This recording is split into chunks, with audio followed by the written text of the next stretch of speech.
What's going on, guys? This is No Filter, a Nintendo podcast. I'm your host, Wizrad, and this is episode 20, being recorded on September 18th, 2018. And yes, today is the day Nintendo's Online is being released, but you know what? This episode, let's go back and talk about that Nintendo Direct from September 13th.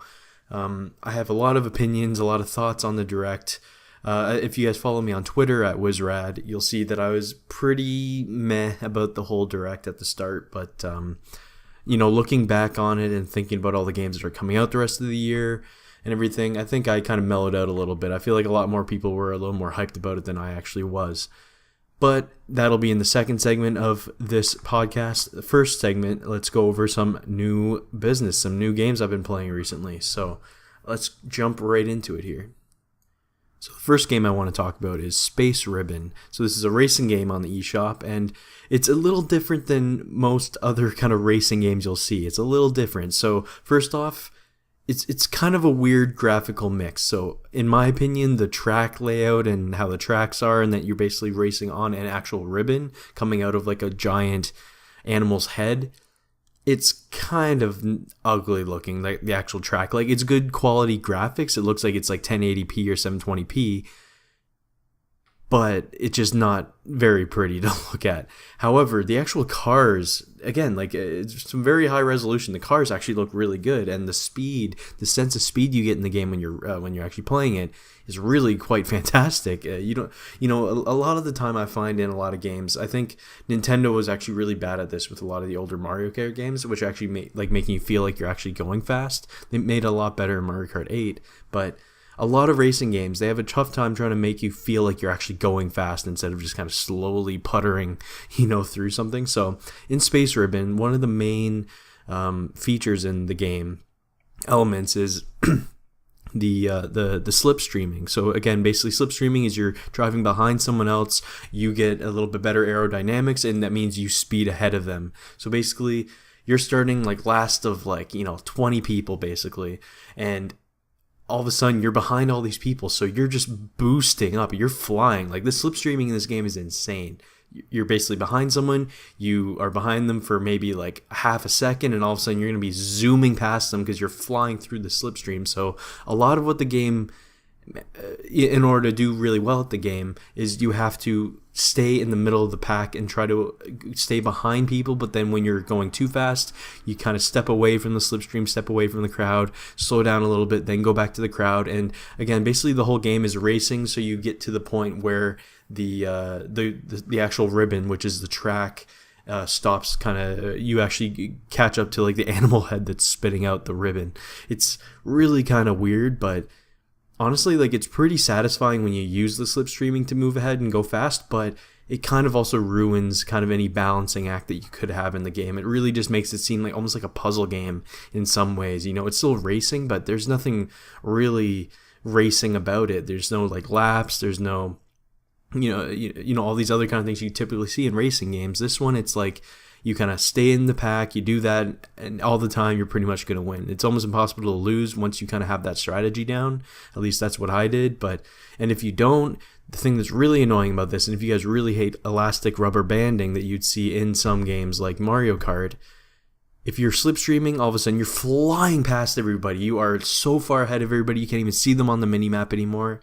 And then, bam, all these guys are going to be flying past you. You can't do anything about it, just because you were so far ahead and you don't have anyone to slipstream by anymore. So you're just slowing down. You're so far ahead of anybody. You haven't done anything wrong yourself, but all of a sudden all these people are going to be flying by you. You won't even be able to catch some of their slipstreams.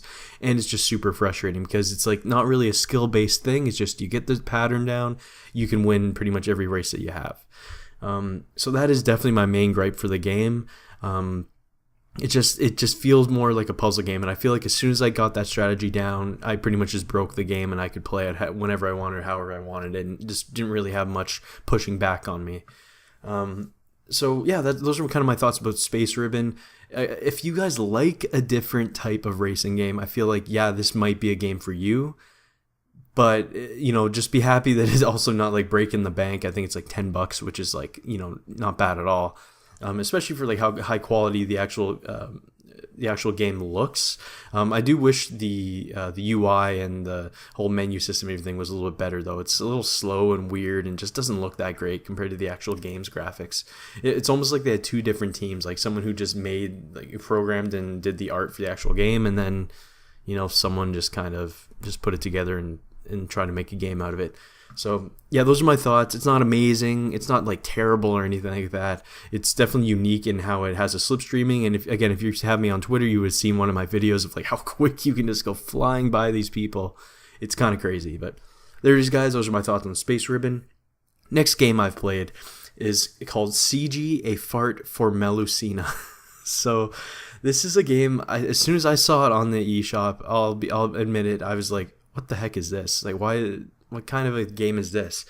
I didn't think the graphics looked too amazing, at least in screenshots. But when you actually see the game in motion and playing, this is a legitimately good game. Like a really decent platforming action game. Think like Ghosts and Goblins. Like it even looks like it. CG looks like he'd be from Ghosts and Goblins. And you're like throwing like the arrows or the spears at people. And it's really kind of good. Like it controls super well. It's super fluid. The levels are perfect bite-sized little levels, which basically help push you to speed run the levels, which I love doing in platformers. And honestly, I'm just super surprised. Like again, I went in thinking, wow, this game can't be that good or anything like that, but man, this is like a legitimately good game, and it's cheap too. I would actually suggest this game to a lot of people. If you like, I would suggest it for people who are aching for some more platforming action games on Switch. I know there's a lot of them. This is a really good one, and for the price, it's really good. It's not too long. You can probably beat the game in like an hour. But again, there's, I think, 25 levels. They're all you can beat some of them in under 30 seconds. You can beat some in, maybe a minute and a half, but nothing too much longer than that. So again, it keeps everything going, keeps everything moving. It's such a fluid experience, control-wise, level-wise, design-wise. It's really pretty good, and I like the music. I think the little bit of a story that they throw in there is actually kind of funny. Had an interesting little boss battle and stuff like that. For the price, this is actually a really well made game, and I had a lot of fun with it. So there it is, CG: A Fart for Melusina, and the farting thing's pretty funny too. Again, I think I have that video up on my Twitter for if you guys want to see that. It's really kind of funny. Yeah, there it is, guys. CG: A Fart for Melusina. It's actually a pretty good game. Next game I want to talk about, a little bit different than what you guys are probably used to, but it's called Earthworms. So I say it's a little bit different because I haven't really talked about too many adventure games on the Switch yet. I have a bunch of them in my library. I'm just waiting to play them, like Thimbleweed Park and stuff like that, Night in the Woods. But yeah, Earthworms came out from Digerati Entertainment, really good publisher actually. They have a ton of games on Switch and a lot of good high quality ones. However, Earthworms, not amazing. I will definitely not say it's bad. First of all, I think the most attractive thing about the game is the visual style. It actually looks really good. It's like you're playing a watercolor painting. So basically you play a detective and all of a sudden a bush kind of shows up at your door and in your office and tells you, hey, you gotta come here. Really it's kind of a terrible starting to the game, but it really does pick up from there. So basically you go to an island and there's a missing girl on the island. You're trying to find what's happening here. You end up going to a bar. You come out and all of a sudden you see a decapitated head on the ground with a note saying, get out of here, leave. And from there it just kind of progresses and progresses. And first you're thinking, hey, this is like a mystery novel, kind of detective novel thing here. But the game quickly kind of switches off into more sci-fi elements. And, associates like different governments and world domination, stuff like that. And it really takes into some weird time traveling kind of aspects that really add to the game. Because at first I was thinking, oh man, it's going to be just another plain kind of detective game. I do enjoy them, but it wasn't really hooking me just with like the girl that's missing. But the world definitely had some interesting elements to it. The puzzles weren't too hard, which I definitely appreciate in adventure games. A lot of the time with adventure games, it's a little bit tough to kind of see where you're going to go. And a lot of the time it's not at any fault of your own. This did have a few elements like that. Like sometimes say you have to hit a switch, but it's not really like screaming at you on the screen, right? Like the art style might kind of muddy it up a little bit, but that only happened a couple times for me. But, going through the game, I enjoyed it. Like the story definitely kind of picked up a little bit there. It had some interesting locales, a lot of changes, some cool little puzzle elements as well. And yeah, just like for what it is, if you're not an adventure game fan, absolutely not. You should not buy this. However, if you are an adventure game fan, you're looking for another game in that vein, this is definitely a competent, decent adventure game. Nothing amazing, nothing crazy out there, but has an interesting story that takes you someplace that you never thought you would go. And again, the visuals look pretty nice, like this watercolor kind of aspect to it. So yeah, that's Earthworms for Nintendo Switch. I think, again, if you're a sci-fi adventure detective kind of fan, I think this is right up your alley. Maybe what I suggest, it is still a cheap game. It's like $10. But maybe I'd suggest waiting for like a little bit of a sale because, it does last a few hours. So really you kind of get the bang for your buck. But just with the quality of it compared to some other adventure games, I'd say maybe your money's best spent elsewhere until this one drops down a little bit. But yeah, again, if you guys are adventure game fans, this is definitely one you should maybe, keep an eye on. Put it on the wish list. That's what I'll say. Next game I want to talk about is Unexplored Unlocked Edition. So this is a roguelike dungeon crawler, similar to what I'd compare it to actually original top-down Zelda games mixed with almost like a Dark Souls, but as a roguelike. So the game is kind of, you can definitely tell it came from PC. This is definitely a game that kind of made a home on PC. So basically the game is kind of, it doesn't really have much of a story. It's more of trying to create your own character, and you just have to go down as many levels as you can throughout the dungeon, right? And there's a lot of different elements. You have new weapons you can pick up, switches to activate to move through and kind of move through these little puzzle areas kind of a thing. But it has mixed of combat. Again, you can't heal yourself unless you get potions that you find and collect. It's very much a roguelike kind of demon Dark Souls sort of a style, where you have to look out for yourself. If you die, you're starting again, but you will be able to keep over some of the money that you collected or some of the equipment that you collected.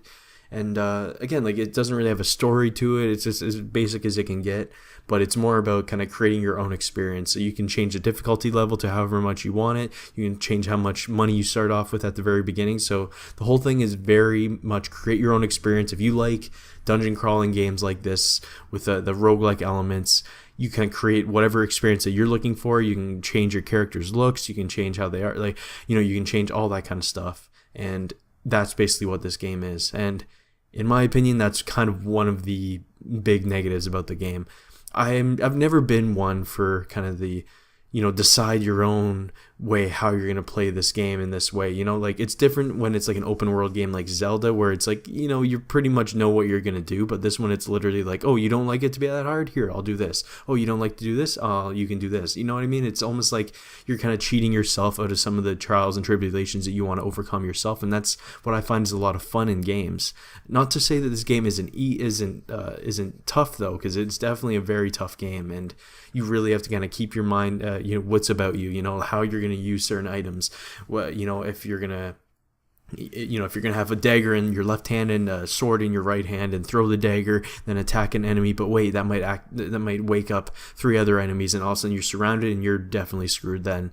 It's very interesting. And other thing, the visuals look really clean and nice, nothing too amazing or fantastic or anything like that. It's nothing, unique, but it's just very clean. And I just like how you always know where you are, what you're doing, why you're there. Like, again, everything about the actual game seems so like tailor-made for just, playing the game how you want to play it, which is definitely a big plus. But again, it just, for me, I kind of wish it had more of an objective that actually told you what you want to do and didn't. I don't like having all those options at the start of the game. I kind of just want to sit down, play the game as it's meant to be played, and not kind of fiddle with it myself. So I think that's more of a personal thing, because I know for a fact that a lot of people don't feel the same way about their games. So for me, it wasn't that amazing. It's still a pretty good game for how cheap it is. And again, this is from Digirati, a fantastic publisher. Just the variety of games on the Switch, and a lot coming from this publisher, for example, is pretty astounding to me. It's for a system that's been only this old and getting this amount of games and this variety of games, which is the key point there, it's pretty amazing. So, but yeah, there it is, guys. Those are my thoughts about Unexplored Unlocked Edition. Again, if you guys like kind of the create your own experience, here it is. If you are a big fan of Minecraft, I feel like this is a natural progression from that. Not because you're creating the world, but because you can create your own experience. You can just hop in and play the game when you want it and kind of how you want it. But yeah, there it is, guys. Those are my thoughts about Unexplored Unlocked Edition. Next game I'm going to talk about is called Shikondo from Digerati Entertainment. So Shikondo is a bullet hell shooter. Think like those Danmaku games where it's like literally like the screen is just overflowing with bullets. I fucking love these games. I love these bullet hell games. I don't know why. I don't know how I got kind of involved in it. There was a game on Wii U that I remember that I got, and I was like pushing to get in the top 5 leaderboards. I think I made it to like 4 at once, but then it kind of dropped off after that. But I love these type of games, and this game I love it. It's great. Especially for a cheaper price to what it is. It's not the longest game. It's like about 5 levels that are longer, and you're definitely going to be dying. You're going to have to replaying these quite a bit. It's interesting in that way because the game has... How should I put it? The game has different... Okay, you have 2 different characters, right? Each has different bullet patterns. So when you're playing through the game, if you're dying, you're starting over pretty much from the very beginning. It's almost like a roguelike in that aspect. There are different modes you can have. That's the arcade mode, right? There are the boss rush modes that you can play through. There are just certain levels you can play individually. So there's a lot of options, but the main is the arcade mode. And you definitely want to try out the 2 different characters, which again, like this is, if you guys see, you guys should definitely check out the footage for it, but it's very beautiful. It's got this Asian sort of aesthetic. You play as 2 girls. One looks like a schoolgirl, like, you know, very cute and all that kind of stuff. And the other one wearing like a kimono with an umbrella. And it's, you know, very, very cute and all that. But it has a really amazing kind of Japanese art style. And so that's fine, but basically what you're doing is you're kind of going through, you're killing all these enemies. There's really nothing much, but as with most of these bullet hell games, all of a sudden you get to these bosses, and what'll happen is that they'll show up on the screen, this huge picture of them or whatever, and they'll be like screaming this like loud shriek, and then the music picks up to some crazy like metal with like some like serious crazy drums like.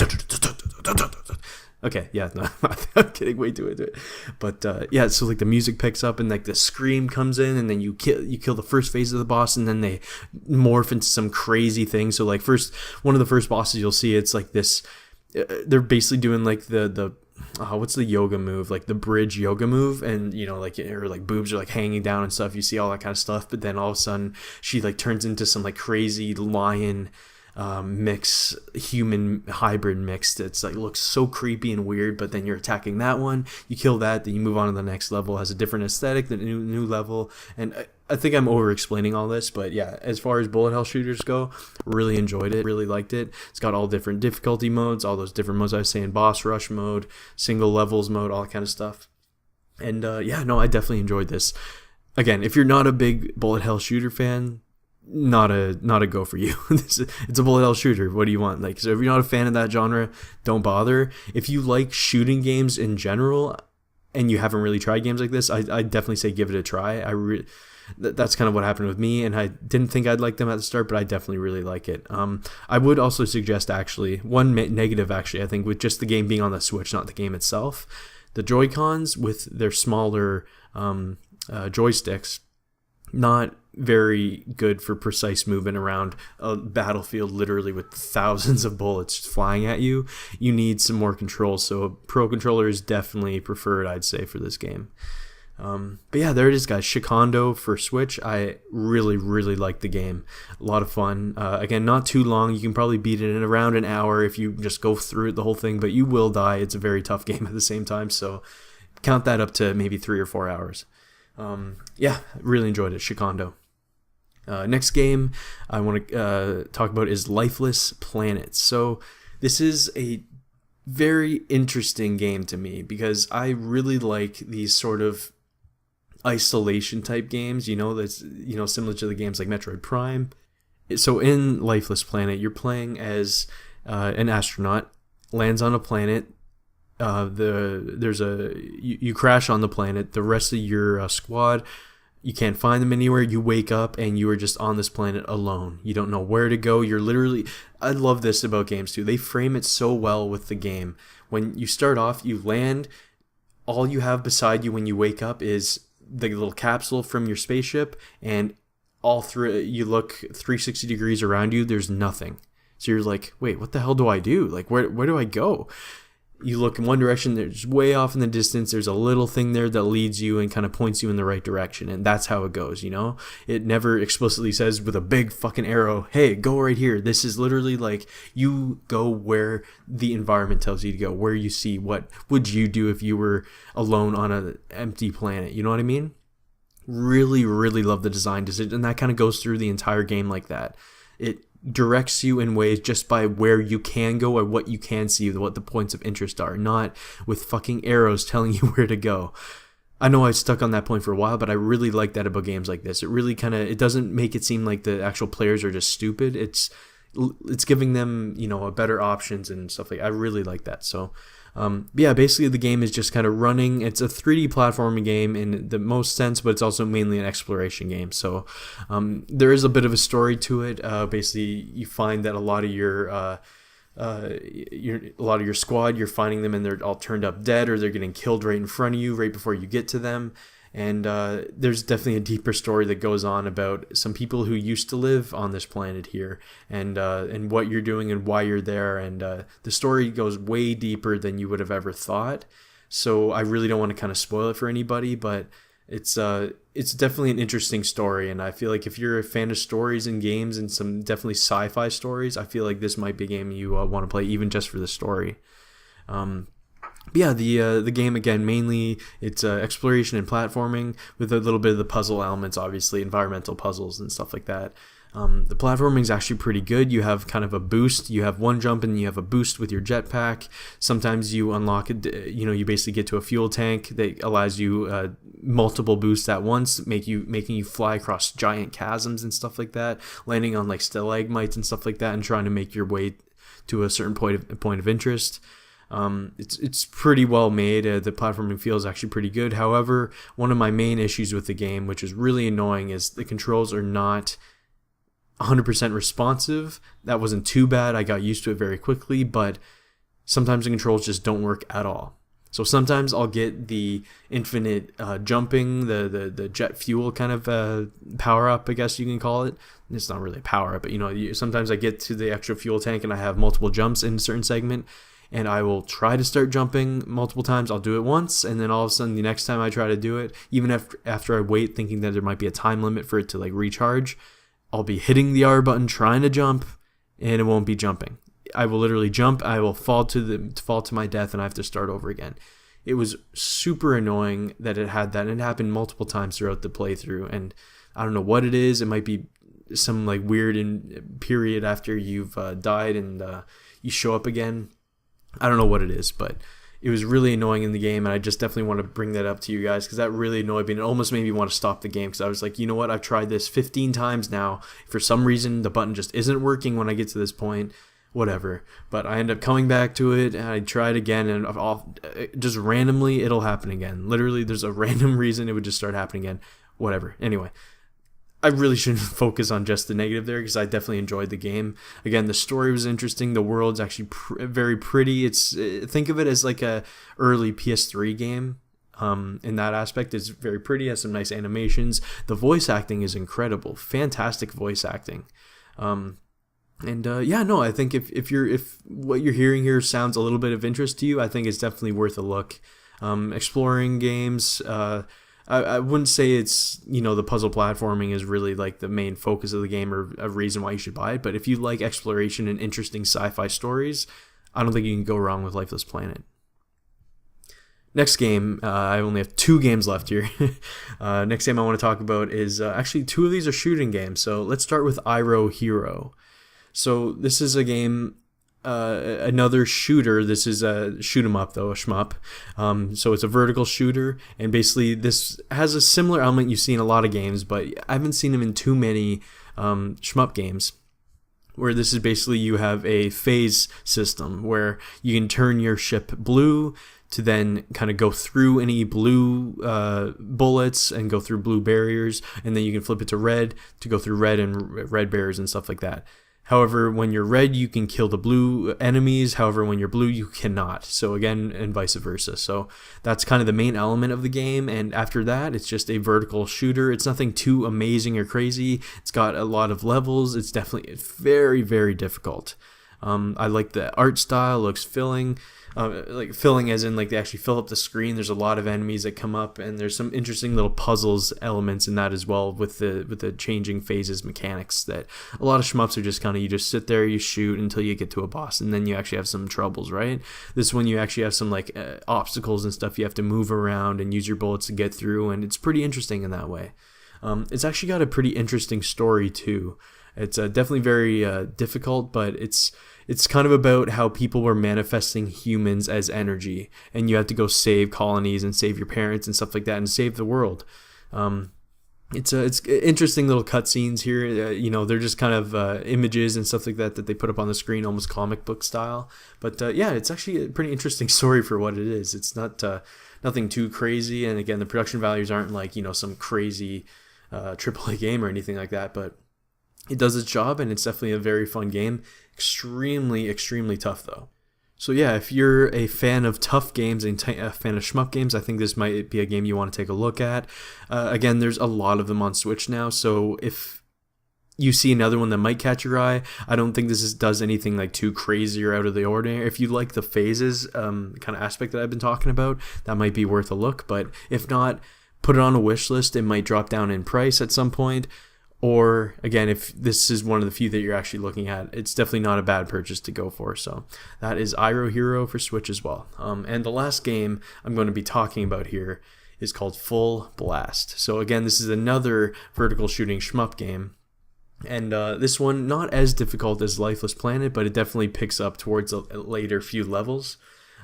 It's around 12 levels in the game, and you just kind of go through. It's got more of a 3D visual look to it, and this is more airplanes rather than Iroh here, which seemed more like alien technology kind of a thing.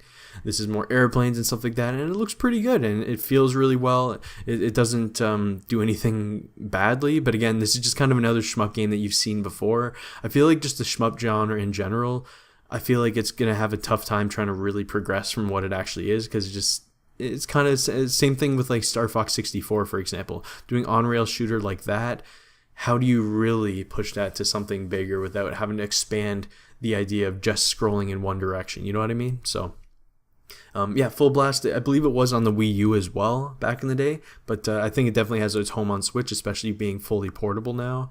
And yeah, no, I enjoyed it. It wasn't anything too crazy. I enjoyed it for what it was. It's cheap enough that I think a lot of people might want to pick it up. But yeah, again, I think this is another game that I think is put on a wish list, wait for a sale, or if you're starving for some shmups, I don't think you can go wrong with it. So those are my thoughts on Full Blast for Nintendo Switch. Now, last thing I wanted to talk about games I've been playing, I have a ton of reviews coming out as well. Some of these games, I feel like they really warranted a full review for it and not just a podcast segment. So I have a ton of them coming out, including one for Spider-Man PS4. I recently beat that, and I'll just say it here before the actual review. Make sure you go take a look at the review. I have a lot of thoughts about it, but I absolutely adored the game. Very familiar though, and I found myself not aching to, whereas for example God of War on PS4 earlier this year, I was looking forward to coming back home to play that game every day. Spider-Man, I was looking forward to playing it next, but I didn't really feel like there's any push for me really to go play it now, you know what I mean? Usually when I have a game like this that isn't too long, I will pump that thing out, beat that thing in under a week.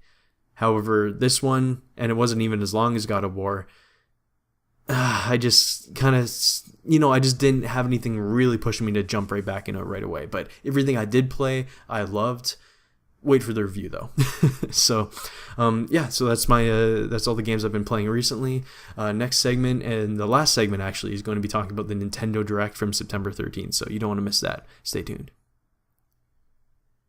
So here we are. After that 1 week delay, it is finally time to talk about the Nintendo September Direct. And I was really looking forward to the Direct. I think every time we all say, hey, don't get your hopes up for this stuff, I was definitely looking forward to this because, let's be honest here, Nintendo first party wise in 2018 has been atrocious.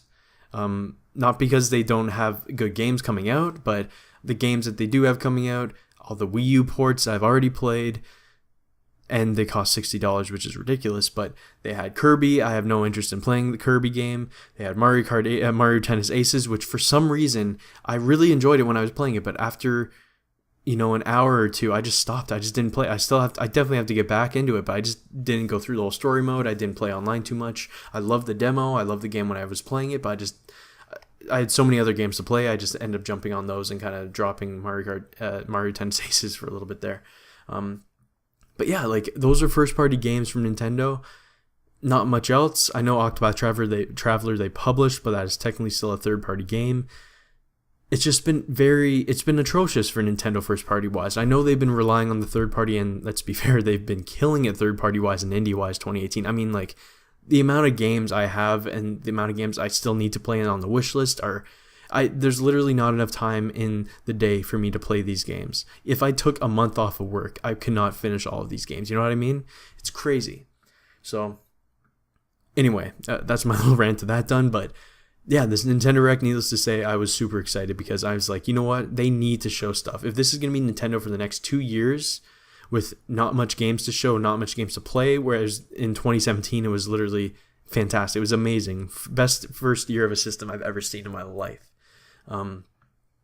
So I was looking forward to it. So let's just jump right into it here now, though. So first thing they showed in the Direct, they go right into it with Luigi's Mansion, and I knew right away. I don't know why. Like I watched a lot of reactions. I love watching reactions to Directs and stuff like that. Which, speaking of which, I should probably do one at some point soon. But Luigi's Mansion was just.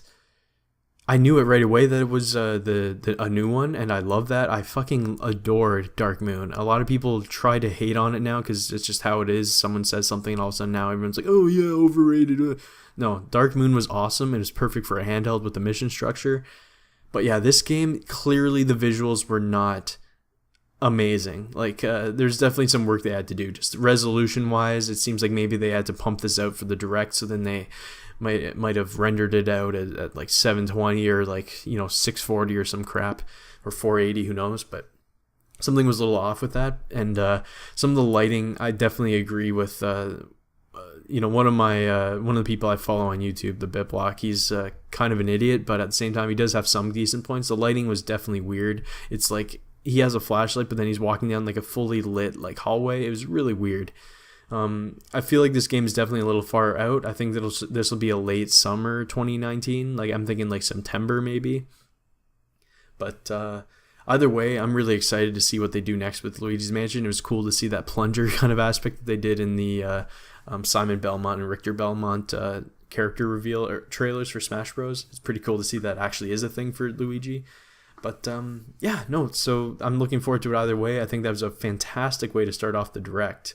It's a really kind of something else.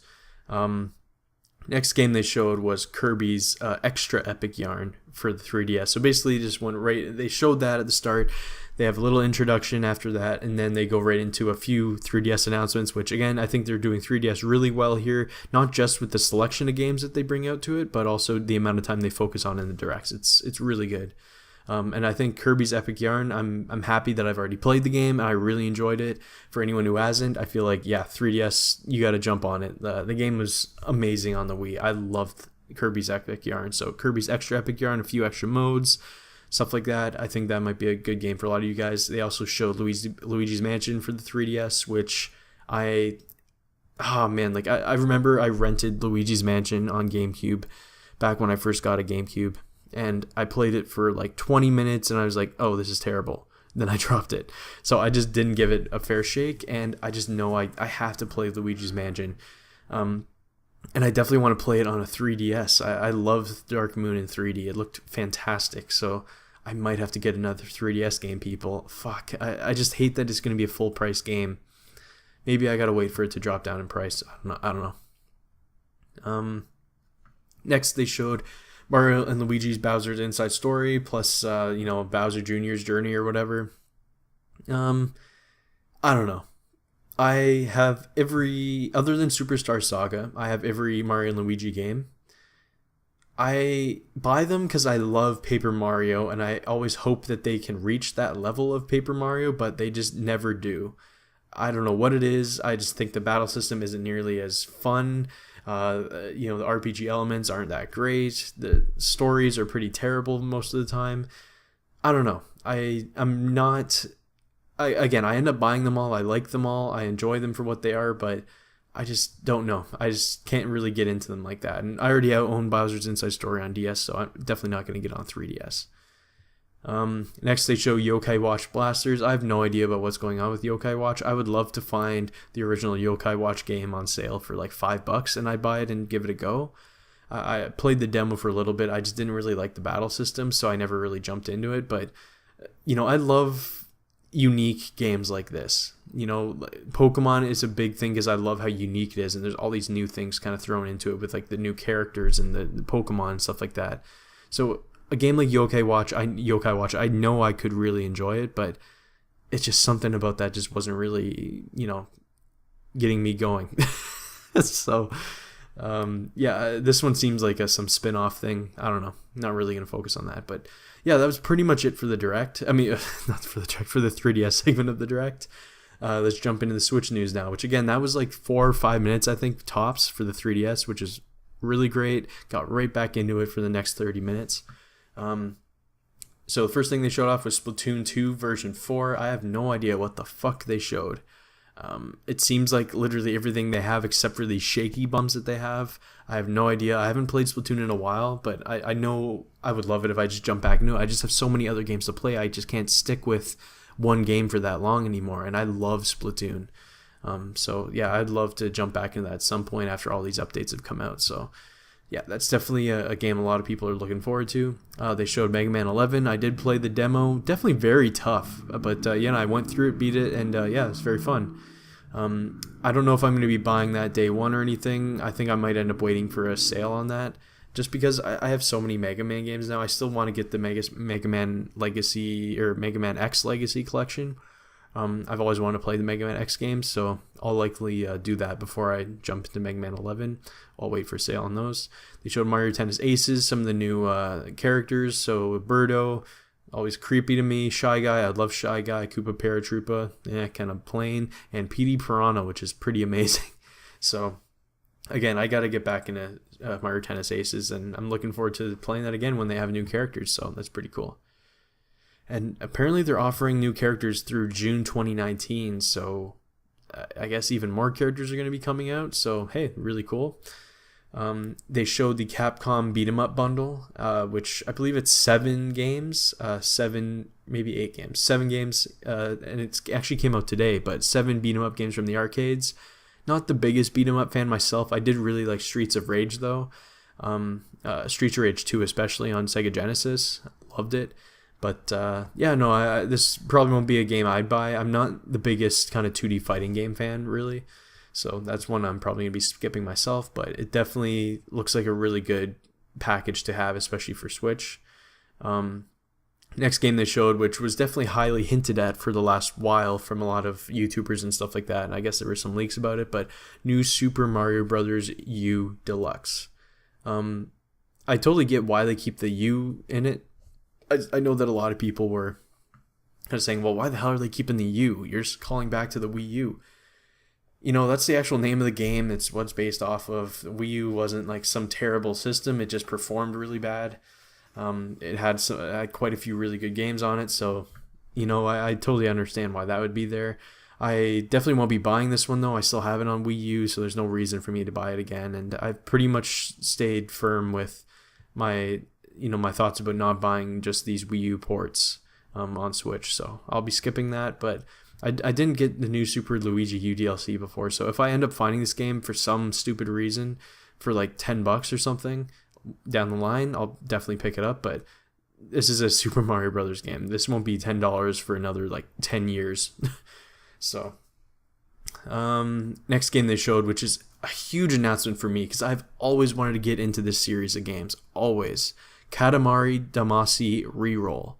I don't know if I'm saying it right. I think it's Katamari, but I see a lot of people saying Damasi, whatever it is.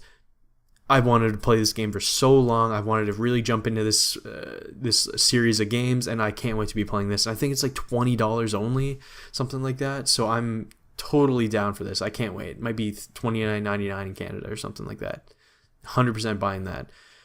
Then they showed the Nintendo Switch Online. So I'm not actually going to get into that in this segment here. I'm actually going to have a full different video about it, but I'll just say this. It is not as bad as people want to say, but it is still an atrocious online service.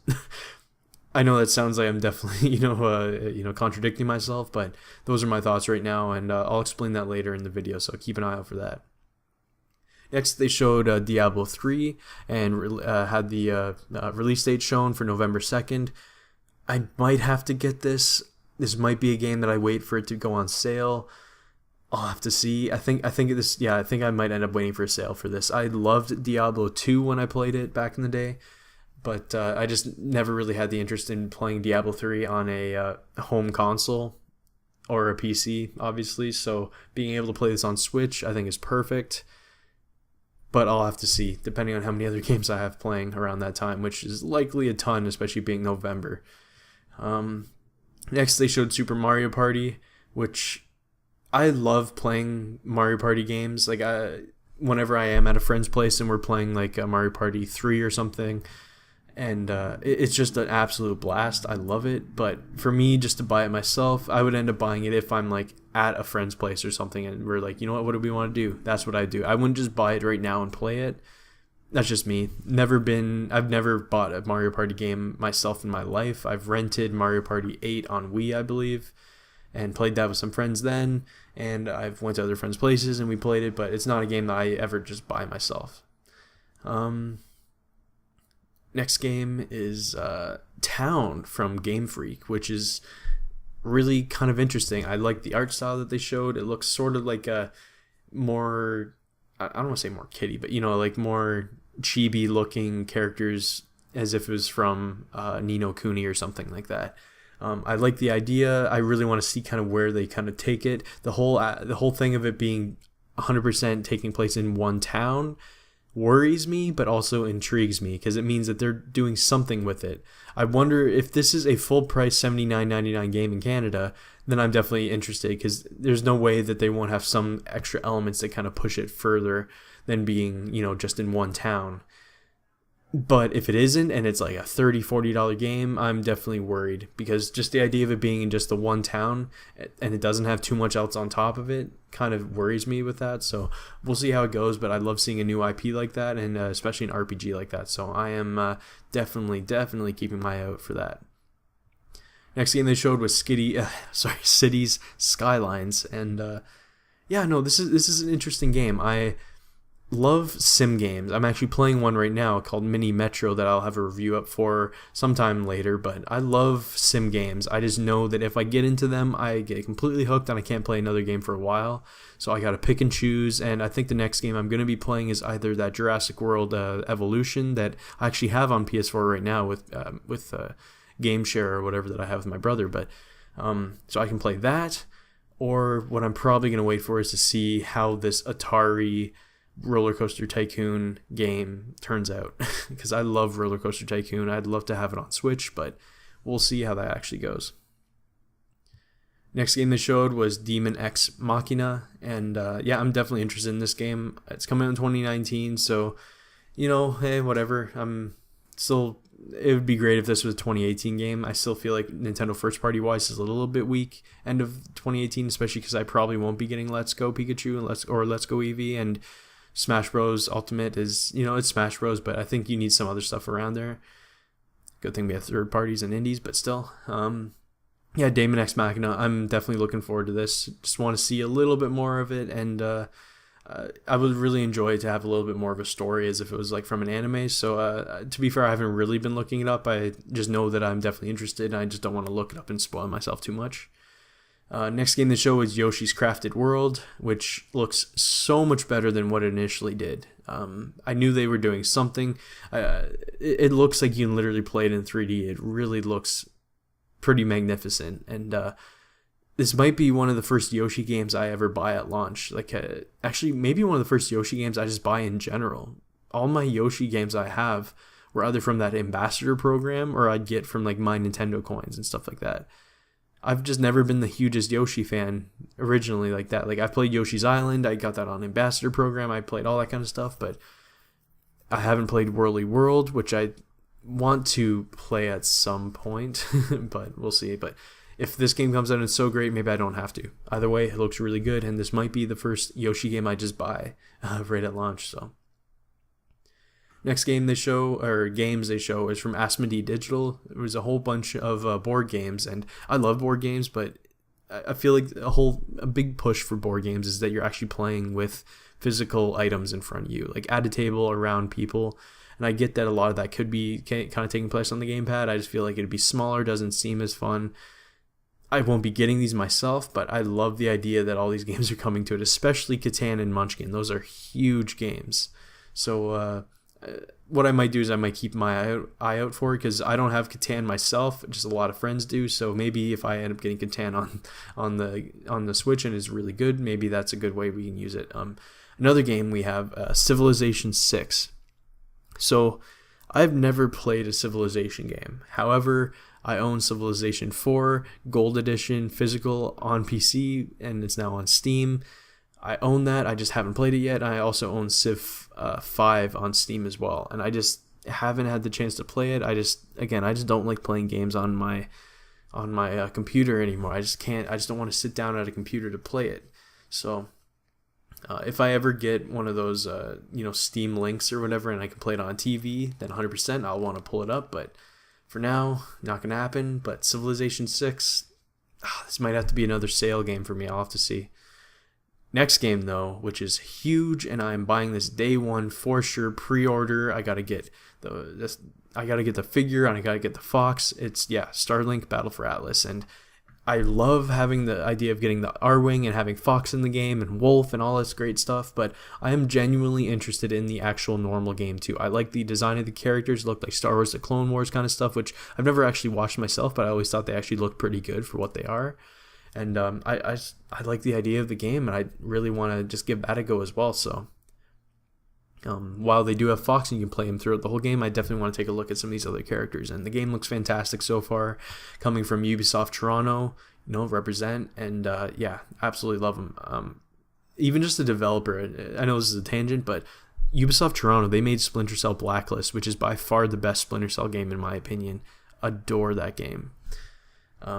Next two games they showed kind of together in one of their slides. The World Ends With You. So The World Ends With You is one of my favorite DS games ever. So this is an instant buy for me on Switch. Even if I don't play it right away, I'm owning this thing physically 100%. Can't wait. Final remix. Xenoblade Chronicles 2, the DLC, Torn to the Golden Country. Fuck, man, there's so many games. Oh, I have the expansion pass, which annoys me because they didn't tell me right away that they were going to have a physical edition, so I bought the expansion pass. I'd never even played the game after I bought the expansion pass. Never even played it. And now I could have just bought a physical edition of Torn to the Golden Country, and I wouldn't have missed anything. So it's just frustrating. Like, oh my god, why do they keep doing this? Like, it just prevents me from ever wanting to pre-order or do anything like that. Either way, the game looks awesome. I can't wait to play it. I just have to find time to sit down and put all that time into Xenoblade Chronicles 2 again.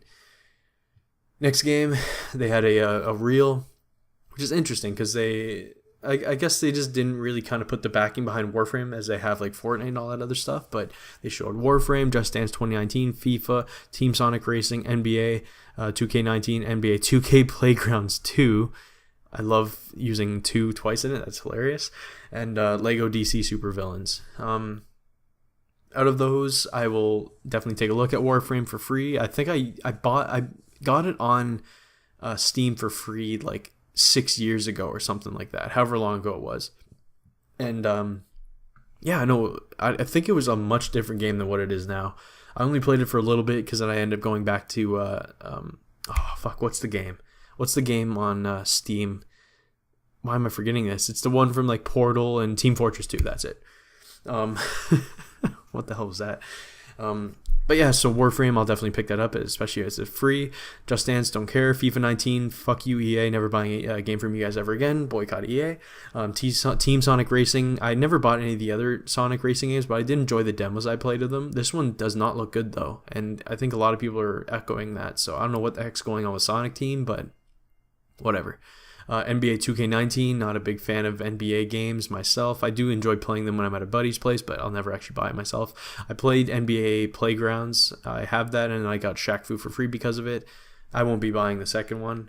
And Lego DC Supervillains. The only Lego game I'm going to be buying at some point soon is going to be that Harry Potter collection because I'm a huge Harry Potter fan, and I just got to own it at some point.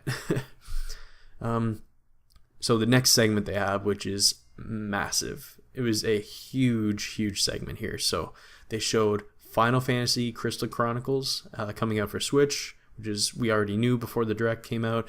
15 Pocket Edition. I'm just going to be buying 15 on PS4 at some point soon anyway. You can literally find the game for $10. I don't even know how these companies make money when, like, not so long after you're going to have that game for $10. Come on. Yeah, so I was like, hey, they showed the 2 Final Fantasy games. Cool. A lot of people will be interested in that. But then, bam, they end up showing you more. And everyone's like, wait, we didn't hear about this stuff before. What's going on? So they show World of Final Fantasy Maxima. I have zero interest in that. The art style looks terrible. Chocobo's Mystery Dungeon, Everybody. I think the title is pretty hilarious, but I won't be buying that game. Again, I'm not the hugest Final Fantasy fan, at least not yet. And that's maybe because I haven't played these numbered Final Fantasies yet. I've only ever played Final Fantasy 4 and 13, and that's it. So I definitely have to get into them. And they announced, which is huge, Final Fantasy 12, Final Fantasy 7, Final Fantasy 9, and Final Fantasy 10 and 10-2. I am buying all of the games. I definitely want to give them all a go.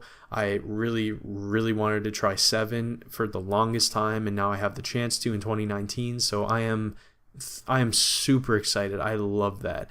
And I do think I have 10 and 10-2 on my Vita, actually. I got to pull out the Vita. I still have some games on it that I got to play, like Undertale and some other games like that. So I got to pull out the Vita at some point soon and see maybe I can play 10 and 10-2 first, leading up to all these games. But I think the thing that's going to be funny about Final Fantasy VII coming to Switch, which I kind of want to do either a tweet or a video about it, will be that Square Enix is going to definitely release that Final Fantasy VII. We're going to get the original, like, PS1 release, and it'll be on friggin' Switch the same day that the reimagined remake will be on PS4 and Xbox One, because that's how Square Enix does it. They don't give a shit. They'll just do it, and they'll say, it's a good game, you're gonna buy it anyway. We don't care if we just gave you zero incentive to buy this version, whatever. I already know what's gonna happen. It's hilarious. Yeah, lastly, holy shit, this is a long segment. Lastly, Isabelle is in Smash Bros. So I loved how they started this game, this segment here. I think it's really cool that they give the disclaimer because they know people would freak out, but basically they just show as if it's an actual Animal Crossing game. Isabelle's walking around, all of a sudden, someone's knocking at the door. She gets a letter, and I'm like, okay, 100%. I already knew it was Smash. As soon as she mentioned it was Smash before in her text, I was like, yeah, this is 100% Smash. But then I was like, man, there's no way they're trolling this. They have to show something else. So after Isabelle's shown, I think it's hilarious, like all the memes and stuff we get for Isabelle now, like the sweetest little... I've never actually played an Animal Crossing game with Isabelle. The last Animal Crossing game I played was Animal Crossing Wild World on DS, and I only played that a little bit because it was my sister's copy. I played the GameCube one to death, but after that I haven't played any of the others, and I really want to jump back into it at some point. So yeah, so it was really cool to see that. But as soon as Tom Nook showed up after, I was like, oh, guaranteed, I already know this is going to be new Animal Crossing. A lot of people are thinking like, oh, this will be just another Smash Bros. Reveal. No, I don't know how a lot of people are so oblivious to like just kind of hints and just common sense with it. I don't know, whatever. But yeah, no, so I love that. And just hearing Tom Nook's theme remixed like that, it's so good. I love the music in Animal Crossing. It's so well done. And yeah, I'm excited. I probably won't play Isabelle as much in Smash. I love playing the villager in Smash. He was one of my mains in the one on Wii U and 3DS. And yeah, he was a great character, and it looks like Isabelle isn't an Echo, which is pretty cool. But yeah, that's awesome. And Animal Crossing 2019 coming out. Don't know what to think about it exactly. I just hope that it's coming out early to mid 2019. I think it makes sense for an Animal Crossing to come out in the summer. And with Animal Crossing being a 2019 game and they just showed us a logo, it kind of worries me, kind of like with Metroid Prime 4. I just don't see how Nintendo wouldn't have been working on an Animal Crossing since New Leaf was released. You know what I mean? Like, even if they had one small side project after that, like Happy Home Designer or whatever, if they weren't working on a new Switch version of the game, then Nintendo is run by a bunch of fucking idiots, I'm telling you. So it better be much more ahead of its time. So I can already tell that 2019's booth is going to be like all Animal Crossing. So I'm guessing it'll be coming out like July or something of 2019. That's my guess. So there it is, guys. That's the Nintendo Direct for September 13th. Overall, like, again, the announcements that they had, the big announcements that they had Nintendo first party wise. Quick thing in Luigi's Mansion 3, wasn't too impressed, but still looks like it'll be a lot of fun. I can't wait for it. And then Isabelle and Animal Crossing 2019. So, hey, they show us these things. It gets us hyped. It gets people talking for the next, 6 months or whatever, or 3 months till the next Direct. But yeah, a lot of the other games, I was kind of hoping for some more games coming from Nintendo, or at least showing some of these things and some more definitive release dates. They have a ton of third-party games, which I love, and it's amazing. And again, I'm not saying that's a knock against the Switch. I just think Nintendo needs to step up their game, because I can see that other people are getting frustrated. Sadly, a lot of these, quote-unquote gamers out there are only playing Nintendo games on Nintendo systems. They don't care about any other games, even if they're much better than a lot of games Nintendo makes. But, it's just, these people are aching for some more games. Like, we were spoiled in 2017, I get it, but 2018 and especially now 2019, we need more. And let's just say I'm going to have a video about it, because there are a ton of 2019 games that should be coming out, and I think it's going to be a big one for Nintendo. So there it is, guys. That is the episode 20 for No Filter and Nintendo Podcast. I have been talking for a long time now, but yeah, I will see you all next time.